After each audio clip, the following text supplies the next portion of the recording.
अभ्यास योग युक्तेन चेतसा नान्यगामिनः परमं पुरुषं दिव्यं यति पातानुचिन्तयन् येनीच्याभ्यासेशी योग चित्ताशी करी पाचांगून अगाव पाये बळे पंगून पहाड ढाकी तेवे सदाभ्यासी निरंतरं चित्ताशी परमपुरुषाची मोहरण नावे मग शरण राहो अथवा जाओ ते नाना गतीने पावविते ते चित्त वरील आत्मयातेन मग कवन आठवे ते हातेन गेले की आहे पै सरितेचे न्यावघेन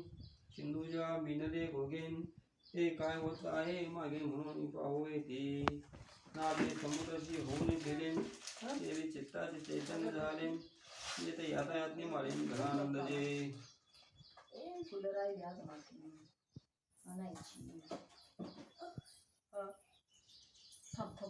या गतायात अभ्यासाबरोबर चित्ताची चांगल्या रीतीने सांगड घाल मनापूर्वक अभ्यास कर अरे ज्याप्रमाणे पांगळाही प्रयत्नपणाने चलू शकतो त्याप्रमाणे ब्रह्माभ्यासाने आपल्या चित्ताला परमात्म्याचा मग शरीर राहू अथवा जाऊ अनेक गतीला पावविणारे असे हे चित्त जे ते जर आत्म्याला वरील तर मग देह गेला की आहे याची आठवण कोण करील हे पाणी नदीच्या ओघाने गोगोळ करीत समुद्रात जाऊन मिळालेले जे पाणी ते मागे काय चालले आहे म्हणून पाहण्याकरता प्रत्येक आहे नाही ते समुद्रात मिळाल्यावर समुद्र सोडला चित्त हे चैतन्य स्वरूप झाले म्हणजे जन्म मरणाच्या यात्रायाती सहज सदाच्या चुकतात कारण ते चैतन्य नित्य निरतिशान असे आहे